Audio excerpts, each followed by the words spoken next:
Cooler temperatures are coming, and with cooler temperatures comes more dipping into our pockets to pay ever increasing all kinds of bills, including utility bills and heating of your household.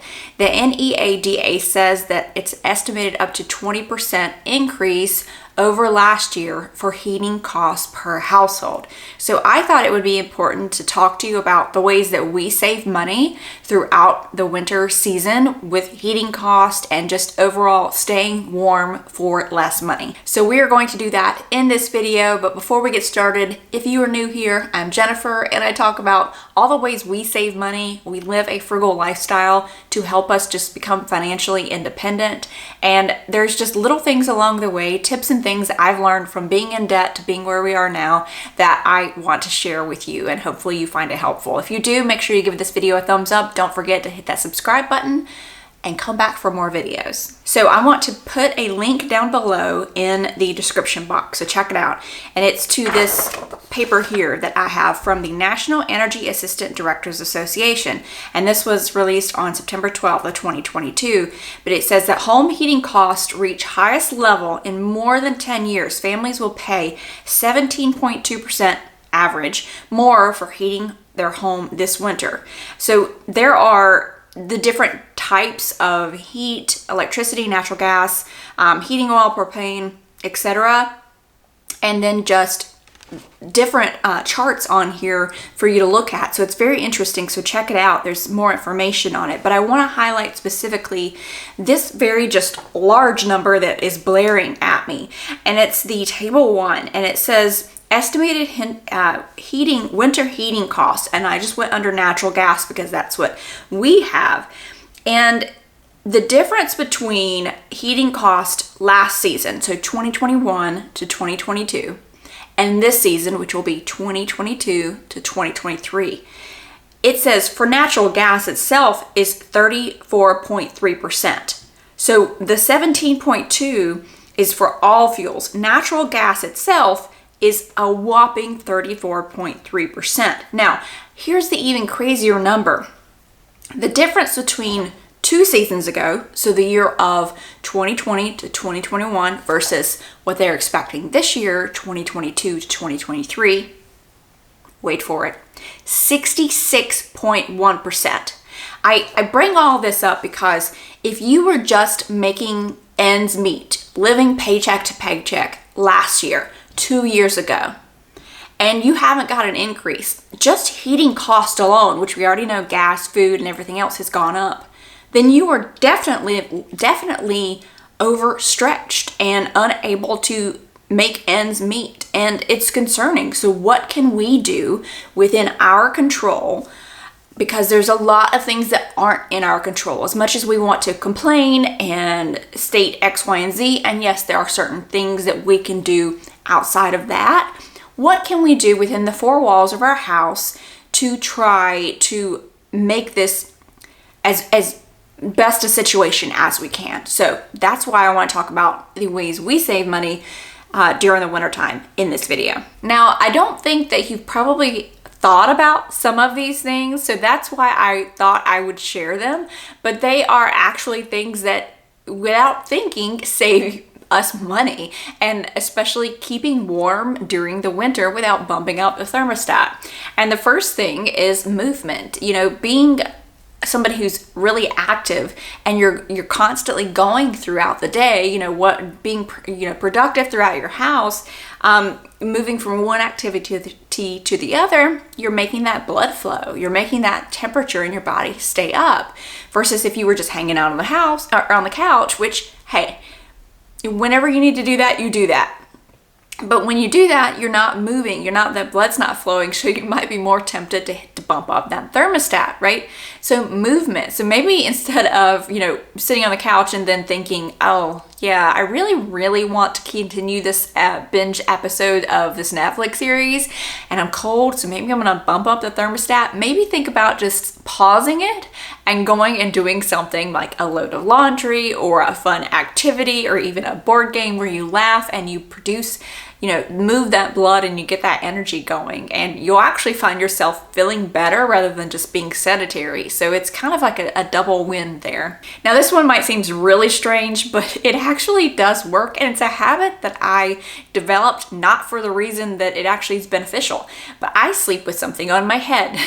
What does that mean? I don't sleep with a hat. I think back when I was in high school, I was probably trying to sleep in the afternoon on a weekend, and I was blocking out the light, so I just put a throw blanket over my head and my eyes like this, obviously not over my nose, but then it just became a habit. So when I sleep now, all you see is this, legitimately, that's it.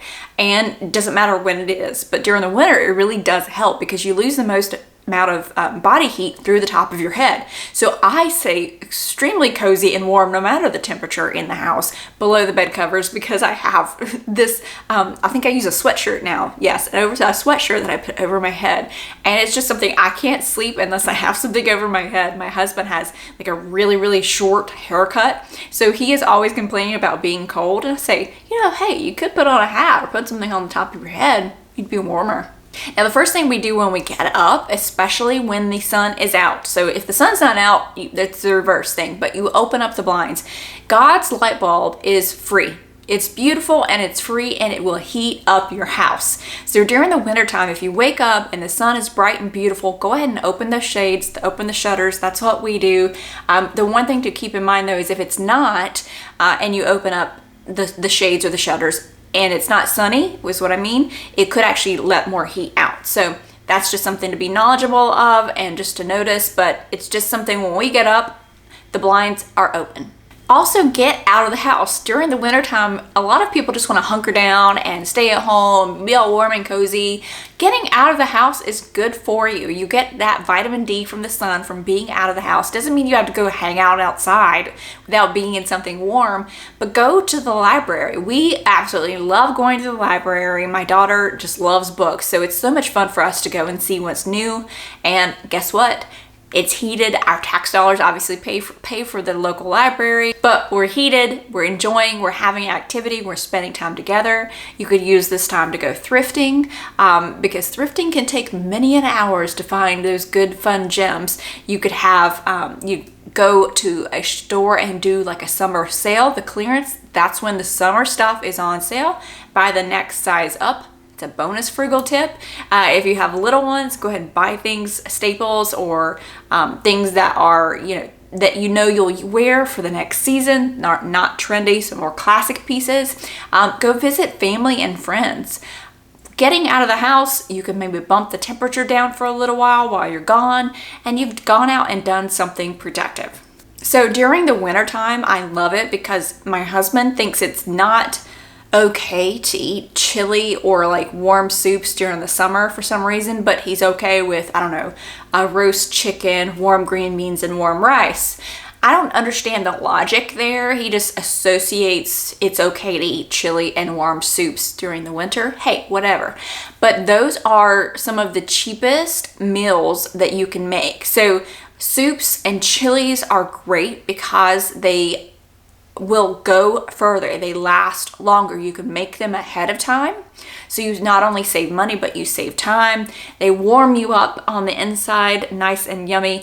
And the good thing about them is they're easy to save and freeze, and they go and stretch a long way. So during the winter time is when we do more of what we call shelf cooking. So most pantry items are, canned goods or dry goods, or then you have freezer items which contain your leftovers, your frozen fruits and veggies, and that's what we call shelf cooking. Cooking off of what's currently in your house. So during the summertime is when we usually eat more fresh during the summer because things are more readily available in the area. They're not as expensive as, fruits and vegetables during the winter when they have to be imported from further away, so therefore the cost is higher. So that is, during the summertime we eat more fresh, save money that way, and then in the winter we'll save and eat the things that we've kind of built up, the stock that we've built up throughout the summer we'll eat during the winter. So you may as well make use of the items that you stockpiled for the winter months. That is something we just like to do. It's just something shelf cooking works better in the wintertime. So when you're also doing the cooking, another tip is to use your oven. Now, during frugal tips for the summertime, they say don't use your oven. Use the grill, use the toaster oven, eat things that are cold, but you are encouraged to use the oven to cook during the winter because it heats up your house and you're using it anyway, so you may as well get the benefit of having the extra heat. Now, also remember to change your filter. This is any time of the year, but make sure you're changing your filter. The other thing that we do is we do a twice a year kind of a service of our HVAC system. So we do spring and a fall just to make sure they're serviced, they're clean, they're working properly, so we don't have any, random problems during the season when it could be the peak cost or, on a Sunday night and it's about to storm the next day as far as snow, which we don't get too much of in here anymore. But those are the two things. So the filters, which we actually put the filter on our Google Calendar, so it reminds us every month when to change it. And then also we automatically have a service that contacts us to schedule each of those 2 service cleanings per year. Now, my last tip, which is a very, very big one. So humans kind of go towards the path of least resistance. And so that's why this is important. So around our house, you will see blankets pretty much everywhere. That's not an excess of blankets, but in each room, there are blankets. Doesn't matter when it is. Again, I'm cold often. Long fingers, long feet, long toes, problem. However, with the blankets, if the path of least resistance is if you're just sitting there on the couch and you're watching a movie with your family and it's cold, again, you might be tempted to bump up the heat. Instead, if there's just a blanket within arm's reach of you, grab that, get all cozy. So we have blankets that we've had for years and years. We don't buy new blankets. We don't buy a new seasonal blanket.